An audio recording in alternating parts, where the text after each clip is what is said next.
राजन, आज ऐसा पहली बार हुआ है कि प्रियंवदा के रूप और श्रृंगार के भ्रम को किसी ने तोड़ा है।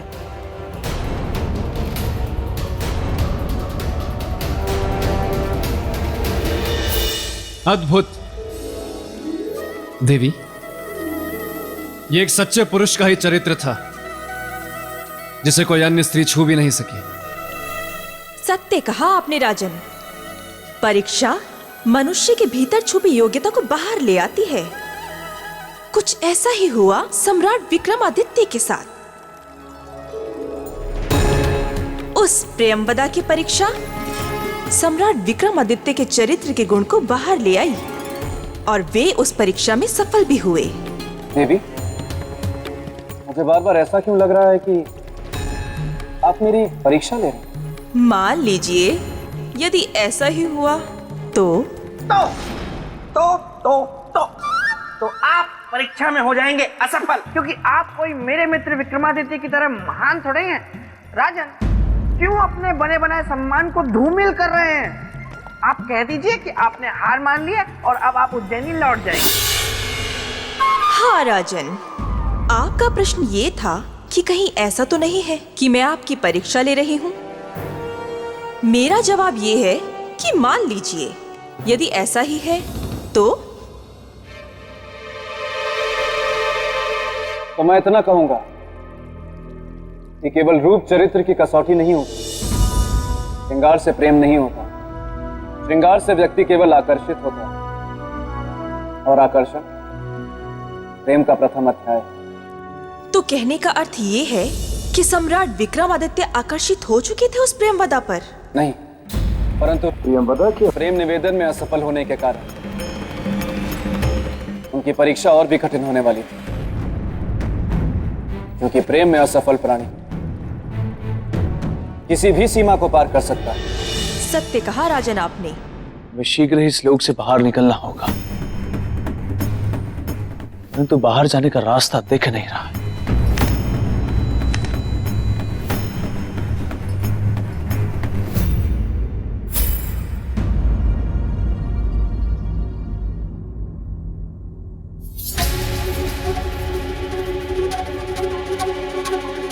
इसी मार्ग के जरिए हम इस लोक में आए थे।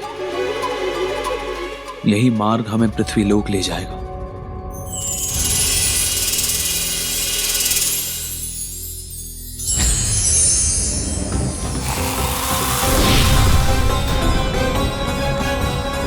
राजन, ये श्रृंगार लोक है। यहाँ आना और जाना सब हमारी इच्छा से होता है।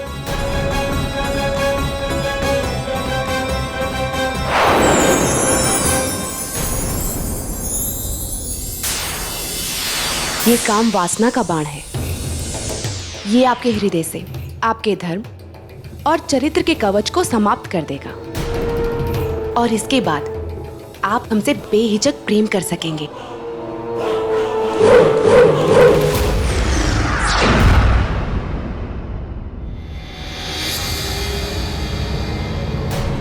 राजन, ये प्रेम बाण है। इसके लगते ही आप अपने मन मस्तिष्क से अपनी पत्नी की सारी यादें मिटा देंगे।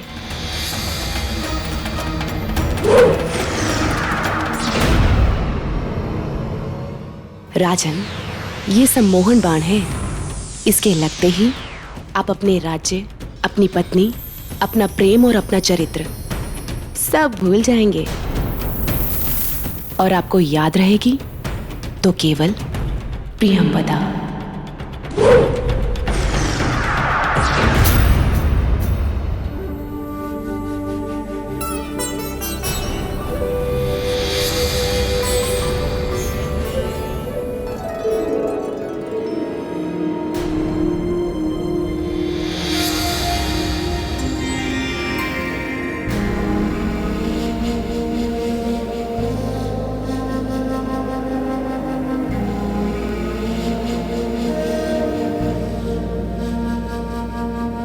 सम्राट, अब आपके चरित्र की सारी सीमाएं, आपके सारे बंधन टूटेंगे और आप केवल मुझसे बन जाएंगे। देवी, सम्मोहन प्रेम और काम वासना ये तीनों तीर सम्राट विक्रमादित्य पर चलाकर उन्हें अपने वश में करना तो गलत है, नीति के विरुद्ध है ये। राजन, प्रेम नीति कहाँ देखता है? ये बाण जो सम्राट विक्रमादित्य पर चलाए थे, ये तो वही बाण है जो साक्षात महादेव पर कामदेव ने चलाए थे। मोहिनी बाण, इनसे कोई नहीं बच पाया।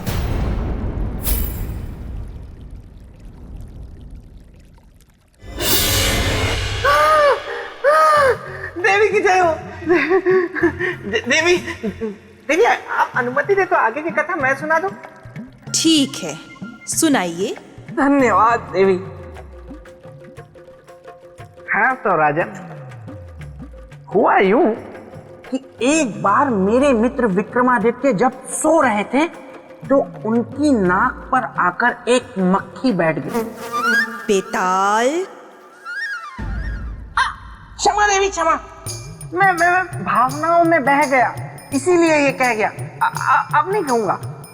हाँ तो राजन, प्रियंवदा अपने छल में सफल हो गई।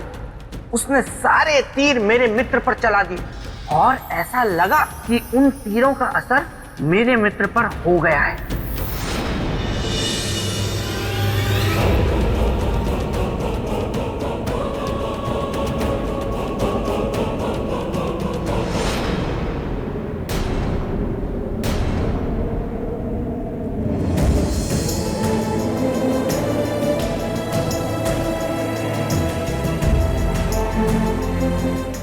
देवी, जिस मोहिनी बाण का उपयोग करके आपने हमारे चरित्र को भ्रष्ट करना चाहा, हमारे मन मस्तिष्क से हमारी पत्नी को हटाना चाहा, वो केवल हमारी पत्नी ही नहीं परंतु हमारे चरित्र और हमारे प्रेम की रक्षा कवच है, जो हर पल हमारे साथ है।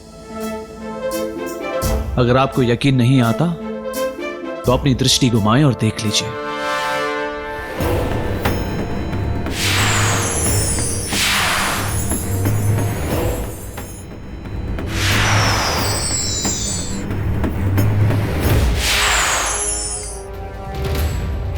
नहीं, ये नहीं हो सकता। किंतु यही सत्य है देवी, और सत्य को झुठलाए मत। कृपा करके हमें पृथ्वीलोक का मार्ग बता दीजिए। अब मैं आपको रोकूंगी नहीं, चले जाइए, मार्ग सामने है।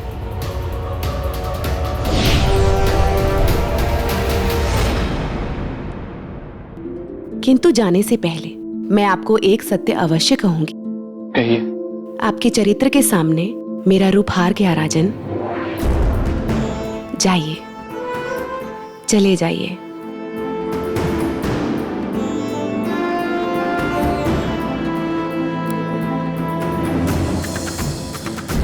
और इस तरह रानी प्रियंवदा हाथ मलते रह गई। देखा मेरे मित्र का चरित्र? प्रियंवदा बस विक्रम को जाते हुए देखती रही।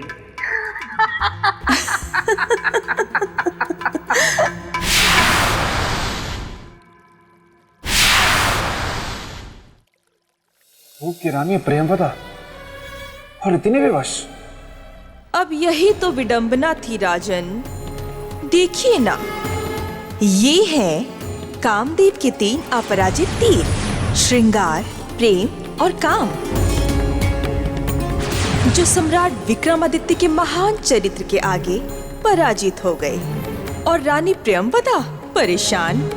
नहीं देवी, मैं नहीं मानता इस बात को। यही तो समस्या है ना राजन, आप कुछ मानते ही नहीं। अगर आप मान गए होते तो आज यहाँ ना होते, बल्कि अपने राजमहल में आराम कर रहे होते। तो राजन, अब बताइए, आप क्यों नहीं मानते ये? जब किसी प्रेमिका का प्रेम, श्रृंगार और सुंदरता तीनों हारते हैं,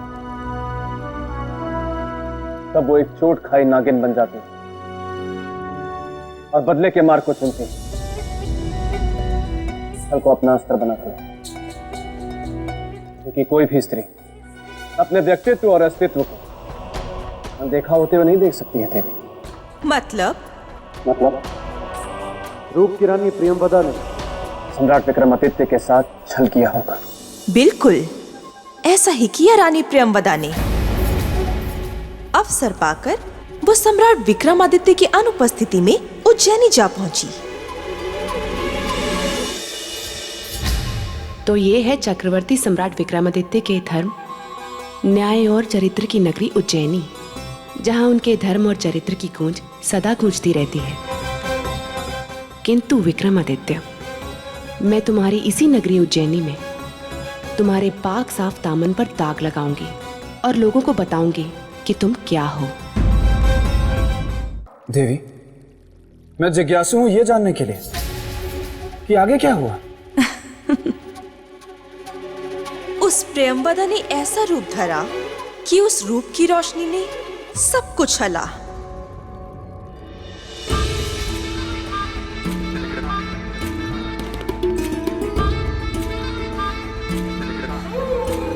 क्यों मिलना चाहती है आप महारानी से? प्रयोजन क्या है मिलने? ये बात केवल हम महारानी से कहेंगे, किसी अन्य से नहीं। तब तो आप महारानी जी से नहीं मिल सकती है। ये एक सन्यासिनी का अपमान है और याद रखिएगा, इसका परिणाम आपको भुगतना पड़ेगा। अलग निरंजन।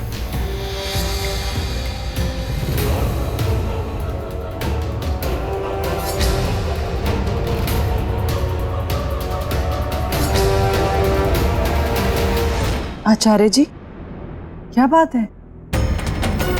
ये स्त्री बिना कारण बताए आपसे मिलना चाहती थी और परमात्मा की कृपा से आज हमारी ये इच्छा पूर्ण हुई। नहीं देवी, परमात्मा की परम कृपा तो हम पर हुई है, जो पूजा के तुरंत बाद हमें आप जैसी सन्यासिनी के दर्शन हो गए। अलग निरंजन। कल्याण, महारानी हमें आपसे कुछ बात करनी। जी कहिए। सबके सामने नहीं, एकांत में। जी अवश्य, साथ आइए।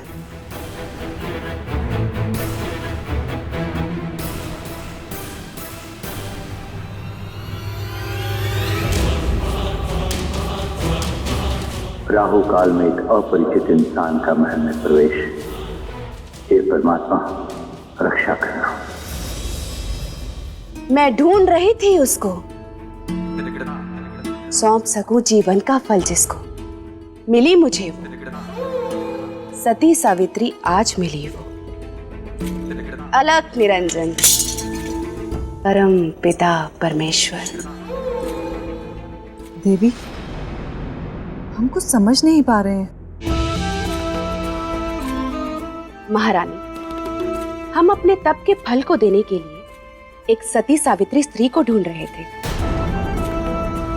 जो हमें आज यहां मिली आपके रूप में। इसलिए महारानी, हम आपको कुछ देना चाहते हैं।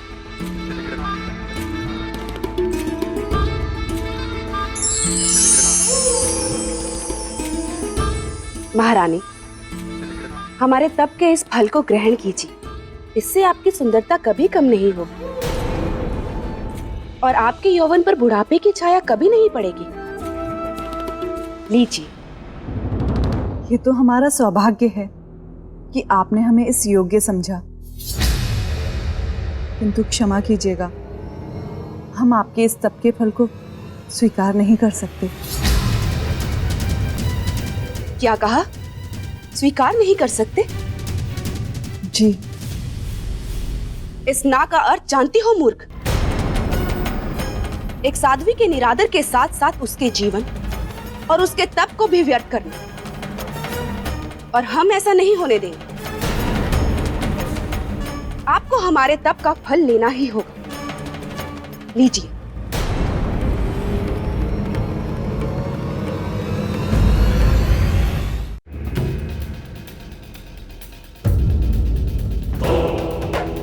ये प्रश्न कुंडली बताएगी उस सन्यासिनी के आने का उद्देश्य।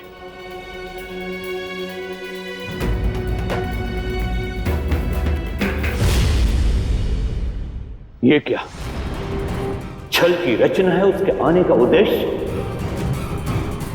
अनर्थ, घोर अनर्थ। लेकिन ये छल क्या है? और किसके साथ है ये छल? देवी, हमारे कारण आपका तप और जीवन दोनों में से एक भी व्यर्थ नहीं होगा। हम आपका मान रखकर आपका दिया हुआ तप फल अवश्य ग्रहण करेंगे।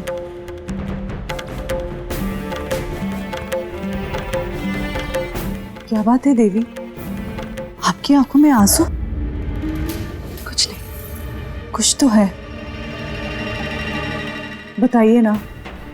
हमने भी तो आपकी बात मानी, तो क्या आप हमारी बात नहीं मानेंगी? कहना शोभा नहीं देगा और हम आपकी दृष्टि में गिर जाए। कभी नहीं। आप हमारे लिए आदरणीय हैं, निसंकोच कहिए। आज आपके रूप और सौंदर्य को देखकर हमारे मन में एक भावना जागी। कुछ पल के लिए ही सही, मुझ में भी आपसे रूपवती बनने का मोह जाग गया।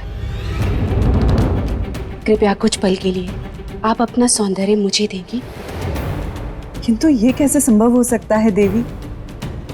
सुंदरता तो ईश्वरीय देन है। नहीं महारानी, योग बल से कुछ भी संभव है, यदि आप अनुमति दें तो। यदि ये संभव है तो अनुमति है देवी। जब आपने अपने जीवन भर के तप के फल को हमें सौंप दिया, तो क्या हम कुछ पल के लिए अपना रूप, अपना सौंदर्य आपको नहीं दे सकते? सहर्ष लीजिए।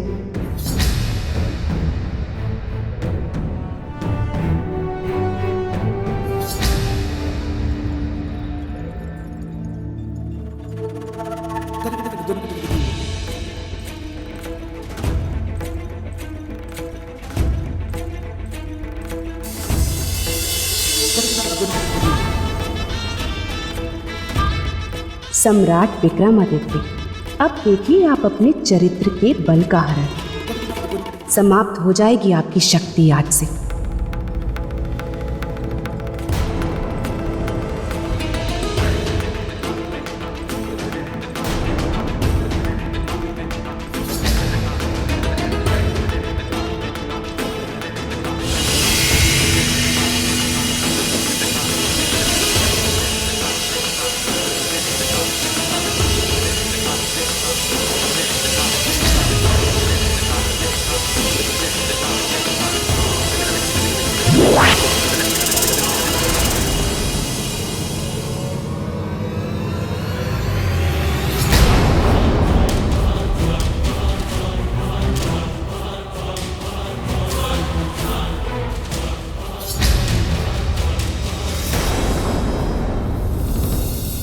वीरामीर जी, क्या बात है?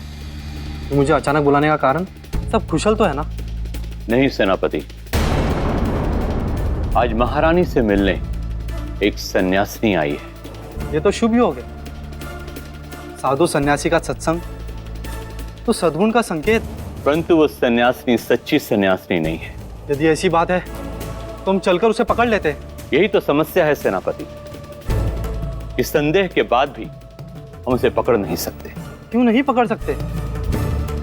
ये मुद्दा तो राज्य और राजमहल की सुरक्षा से जुड़ा है। सुरक्षा से अवश्य जुड़ा है, किंतु समस्या ये है कि सम्राट यहां पर नहीं है। चरित्रवान सम्राट विक्रमादित्य, तुम्हारी रक्षा कवच, तुम्हारी पत्नी के रूप को मैंने छीन लिया, ले लिया बदला अपने आप को ठुकराए जाने का। और अब मैं रहूंगी तुम्हारे संग, तुम्हारी पत्नी बनकर।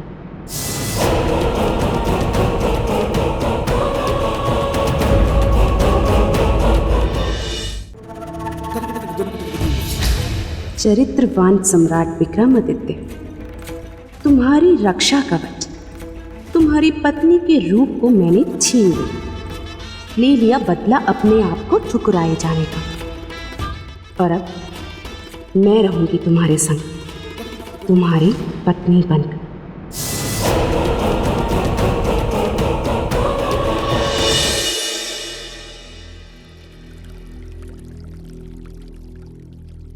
बेताल, चौंक गए ना राजन? देवी, आगे की कथा मैं सुनाता हूं। तो राजन, अब देखना यह है कि कैसे महाचतुर चिड़िया प्रियंवदा, जो रानी चित्रलेखा बन चुकी है, अपनी अगली चाल चलती है, और कैसे बेचारी गाय जैसी सीधी सादी महारानी, जो विश्वास में आकर अपना रूप प्रियंवदा को दे चुकी है, और मुसीबतों में गिरती चली जाती है। लाइए देवी, अब हमारा रूप हमें लौटा दीजिए।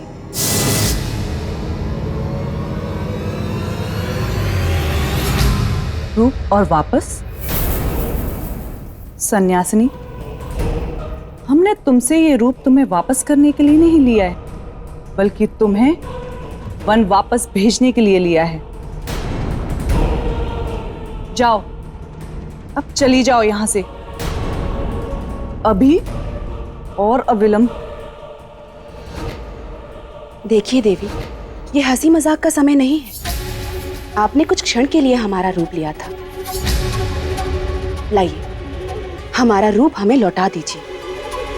महारानी, ये मजाक नहीं है, बल्कि सच है, एक कड़वा सच, कि अब आप महारानी नहीं रही, बल्कि एक सन्यासिनी हैं, और हम महारानी चित्रलेखा, जिसका अधिकार सम्राट से लेकर सम्राट के राजपाट तक पर है। ये आप क्या कह रही हैं देवी? या तो आप बहरी हैं, या फिर आप प्रेम की भाषा नहीं समझती। यदि आप अपना भला चाहती हैं, तो इसी वक्त राजमहल से चले जाइए, अन्यथा हमारा शरीर हमें लौटा दीजिए देवी, अन्यथा हम सैनिकों को बुलाएंगे। छल की बिसात हमने बिछाई, अब प्रपंच के प्यादे आप चल रही हैं। विरामहेर जी, विरामहेर जी, विरामहेर जी,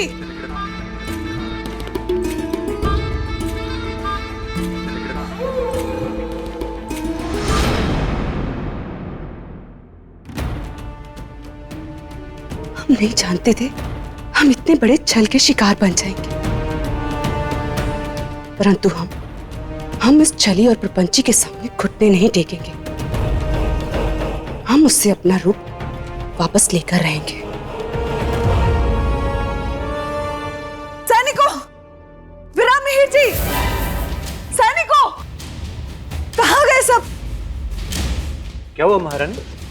विरामहेर जी, उस सन्यासिनी को शीघ्र ही बाहर कर दीजिए। हमसे बहुत बड़ी भूल हो गई, जो बिना कुछ सोचे समझे उसे अपने कक्ष में लेकर गए। क्या किया उसने महारानी? कक्ष में जाते ही उसने अपने सुर बदल लिए, स्वयं को महारानी कहने लगी, और तो और हमसे हमारा रूप भी मांगने लगी।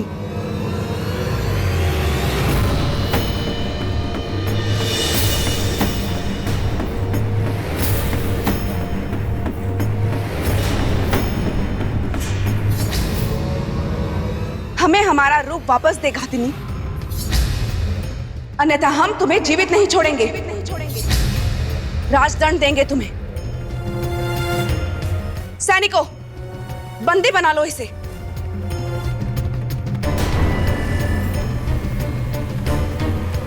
ये तुम्हारी महारानी नहीं, हमारे वेश में एक बहरूपिया है। बस देवी बस, अब और नहीं। अच्छा होगा आप अभी इसी समय यहां से चली जाएं। आचार्य वीरामिहिर जी, आप हम ही जाने के लिए कह रहे हैं अपनी महारानी को? आपने भी हमें नहीं पहचाना ना? पहचान तो आपको मैं उसी समय गया था जब आपको राजमहल के द्वार पर मैंने देखा था।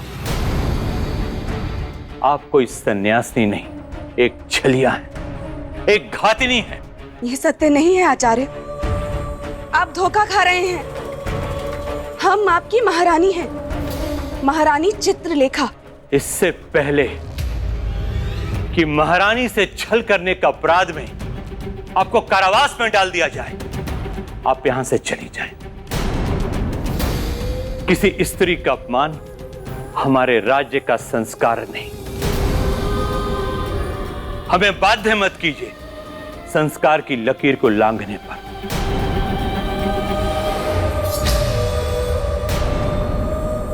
जरा मिहिर जी, इससे बहस मत कीजिए और इस संकट को तुरंत ही राजमहल से दूर कर दीजिए। बस। कहीं नहीं जाएंगे हम। जब तक सम्राट वापस नहीं आ जाते हम कहीं नहीं जाएंगे, ना इस राजमहल से और ना ही इस राज्य से। देवी, एक प्रश्न मेरे मन में होता है कि परीक्षा तो सम्राट विक्रमादित्य की थी, तो फिर उनकी पत्नी चित्रलेखा के साथ इस प्रकार का छल और उन्हें इस तरह पीड़ा देना कहां तक सही था? राजन, ये आपने कोई नया प्रश्न नहीं किया। यही प्रश्न इंद्रदेव ने भी ऋषिवर से किया था और उनका उत्तर था कि सम्राट विक्रमादित्य की वास्तविक परीक्षा का आरंभ अब हुआ है। हम सत्य कह रहे हैं, हम आपकी महारानी हैं, हमारा विश्वास कीजिए, हम सत्य कह रहे हैं। चरित्रवान विक्रमादित्य, पतन हो गया तुम्हारे चरित्र का, क्योंकि अब तुम्हारी पत्नी चित्रलेखा नहीं प्रियंवदा है। अब देखती हूँ कि कैसे करते हो अपने चरित्र की रक्षा।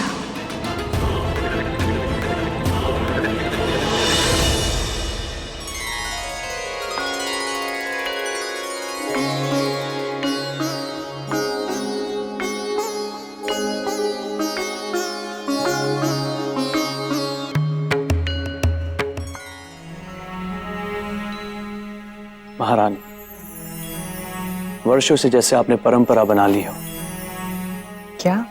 हम जब भी कहीं से लौट कर आते हैं आप आरती उतारना नहीं भूलती। कैसे भूल सकते हैं? आप हमारे सुहाग जो हैं। और ना ही हमारे पूछने पर आपका उत्तर बदलता है। क्या? कैसा उत्तर? आप ही बताइए। क्या बोलो?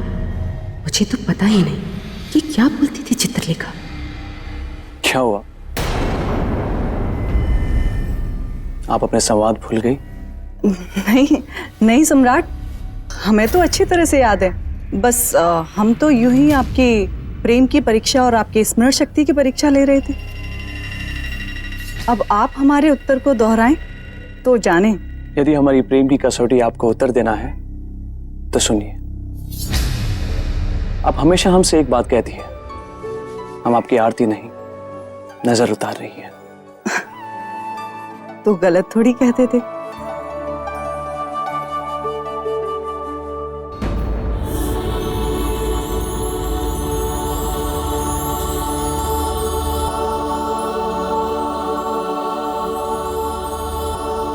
अब चलिए। महारानी,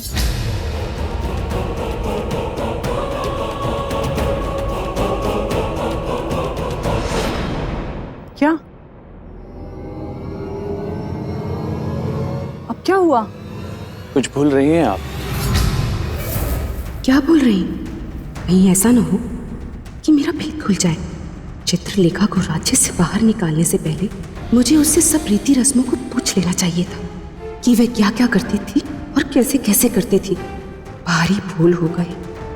अब क्या करूं?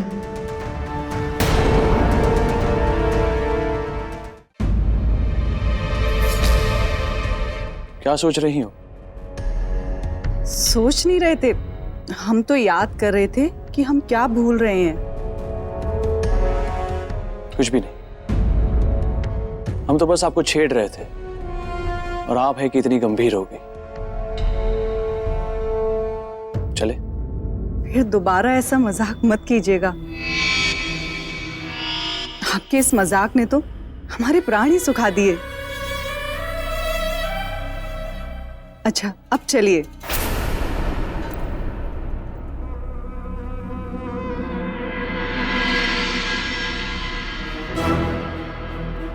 आज कुछ असामान्य सा व्यवहार है महारानी चित्रलेखा का। आज से पहले तो ऐसा कभी हुआ ही नहीं कि हम कहीं बाहर से आए हो और हमारी आरती उतारने के बाद उन्होंने हमारे चरण ना छुए हो। मना करने के बाद भी हट करके छूती रही। किंतु आज तो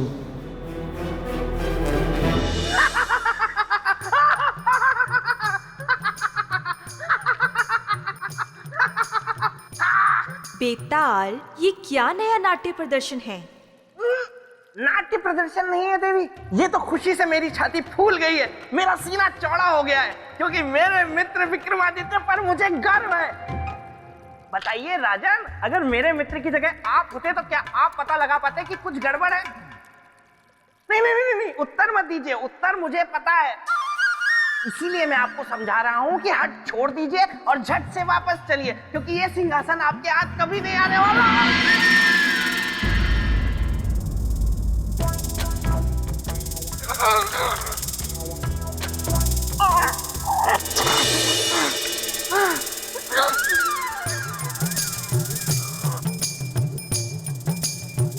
लगता है प्रेतलोक में सौंदर्य लेखा आ गई है और अपनी बुआ की दी हुई खेचन शक्ति का प्रयोग कर लिया है उसने। देवी, इस बात में तो कोई संशय नहीं कि मित्र हो तो बेताल जैसा। देखिए ना, आज भी मित्रता का धर्म निभा रहा है।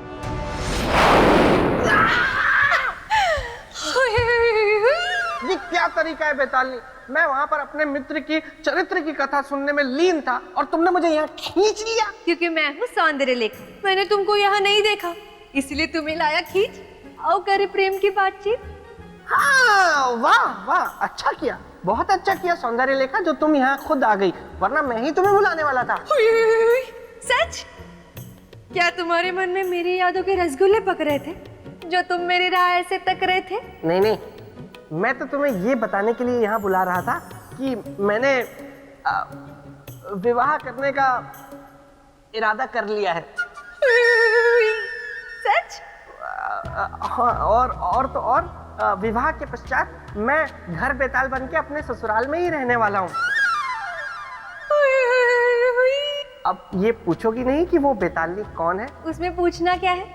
सौंदर्य लेखा यानी कि मैं। नहीं नहीं, तुम नहीं, उसका नाम है कमल चक्षुनी, जिससे मेरा विवाह होने जा रहा है। देखो, क्या नाम है तुम्हारा?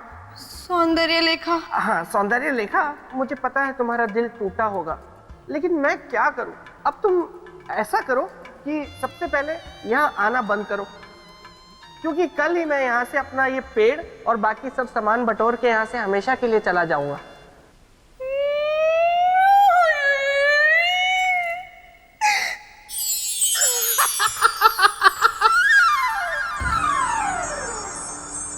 देवी, सम्राट विक्रमादित्य के मन में संशय तो आ गया था, किंतु उसके बाद उन्होंने क्या किया?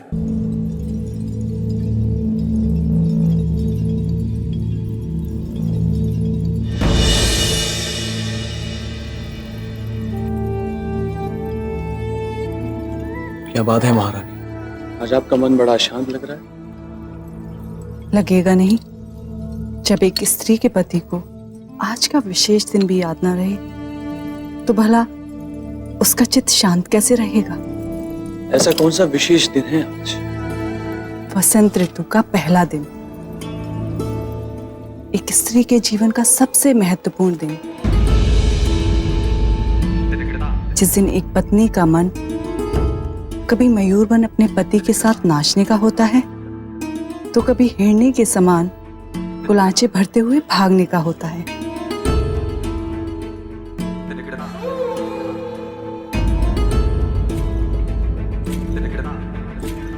और एक आप हैं। आज के दिन एक स्त्री अपने पति के अंक में समाकर सारे संसार के सुखों को पाना चाहती है। इसलिए आज हमने स्वयं अपने हाथों से आपका श्रृंगार करने का निर्णय लिया है और अपने जीवन में वसंत ऋतु के स्वागत का निश्चय।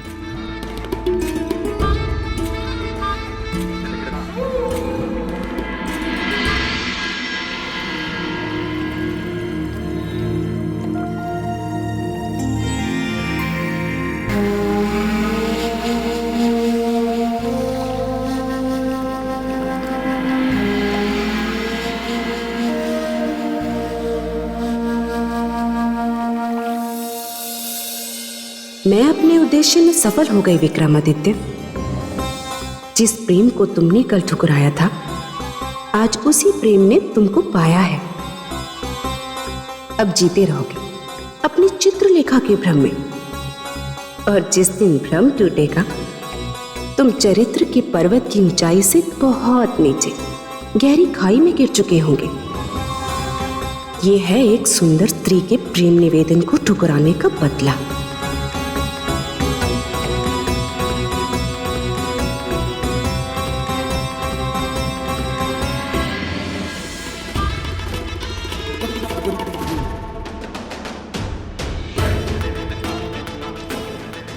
सम्राट विक्रमादित्य, अपने जिस चरित्र पर तुम्हें बहुत गर्व है, जो चरित्र ऋषियों और देवताओं के बीच चर्चा का विषय बना हुआ था, आज मैं प्रियंवदा उस चरित्र को सदा सदा के लिए मिटा दूंगी। आज मैं ये सिद्ध कर दूंगी कि रूप की धारा में सबके चरित्र बह जाते हैं।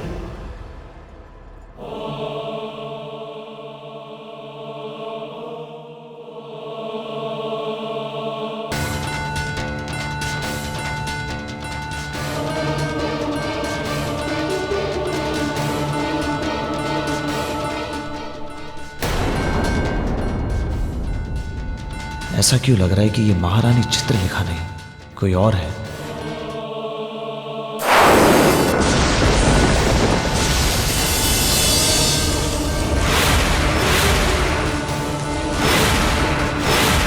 कौन है आप? आपकी पत्नी चित्रलेखा सम्राट। नहीं, झूठ बोल रही हैं आप हमारी पत्नी नहीं है। बताइए हमें, कौन है आप?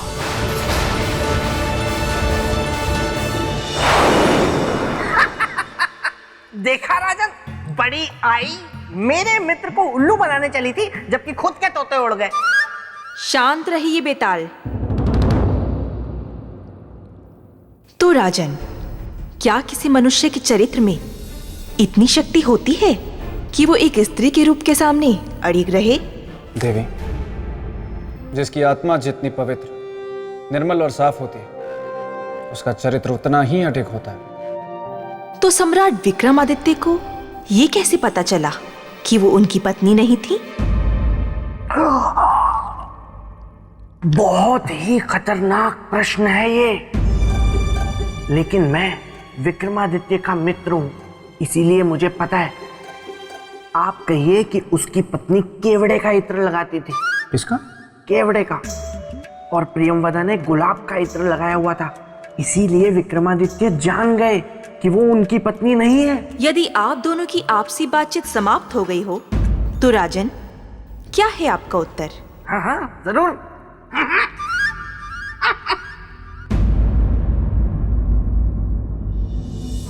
देवी, स्पर्श से। स्पर्श से? हाँ देवी। किसी को पहचानने की ये कैसी विधि है राजन? प्रेम मन से मन का मेल, स्पर्श का नहीं। इसीलिए जब प्रियंवदा ने सम्राट विक्रमादित्य को स्पर्श किया, तो सम्राट विक्रमादित्य के मन ने उस स्पर्श को स्वीकार नहीं किया। अपने मन की आंखों से देखने वाले और अपनी आत्मा की आवाज सुनने वाले को भला कौन धोखा दे सकता है देवी?